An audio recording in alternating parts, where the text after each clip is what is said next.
tayo, mag-iingat po ako. Saan ka na susunduin ng... What?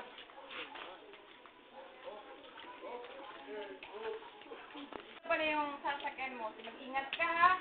O ito. Huwag kalimutang manalangin sa Diyos. O ito. Baka ginawin ka. Ah, wait! Sus ko to, baka ginawin ka. Alam mo naman na, masakitin ka. Huwag ka nang magngisi-ngisi. Ingat ka!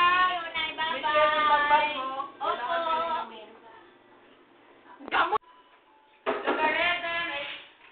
Yes. Magandang umaga po, ma'am. Magandang umaga. Ano mo paglilingkod ko?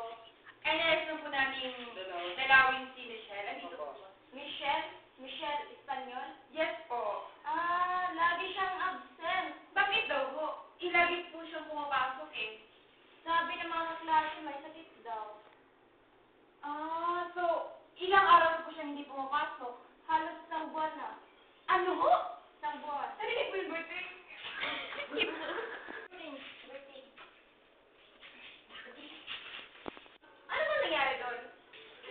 Pupusadyan mo na yun. Wala.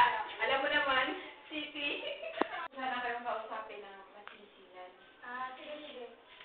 Sumama ka. Class? Alam mo, teacher, nagtataka talaga ako sa anak ko. Bago namin yan inilikas dito eh. Lagi nagsusuka sa bahay. Hindi ko alam kung anong nangyari dyan. Kaya nga, pati sa classroom, lagi mula sa sarili. Hindi naman namin alam na halos isang buwan na pala hindi pumapasok. Sabi rin nung mga ka-boardmates niya, ganun daw, laging nagsusuka. Punta na lang kaya natin. Ikaso, nung nandun pa siya sa bahay, hindi namin naisipang ipagdoktor kasi wala naman kaming pera. Tapos nagigipit kami sa oras na yon. Pero ngayon alam ko na halos isang buwan na pala hindi pumapasok. Gagawin ko na talaga yun ng paraan. Teacher, pwede niyo po ba kaming samahan? Dahil alam ko naman na makikinig yung anak ko sa'yo. Sige, walang problema.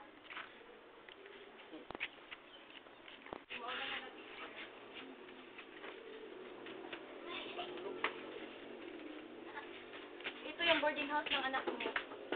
Michelle? Michelle! Michelle? Sino po kayo? Ay, kayo pala, Nay. Ano po? Michelle! Ano nangyari sa'yo? Michelle, gaano ka totoo na? Halos isang buwan ka lang hindi pumapasok. Kasakit po ako eh. Nilalagot po ako. Eh, hindi ka man lang nagsasabi sa amin na nagkasakit ka pala.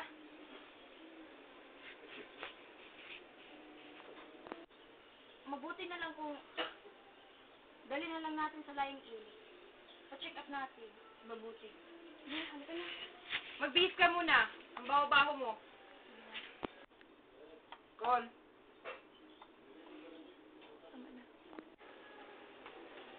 Dok, kumusta na po yung anak ko, Dok?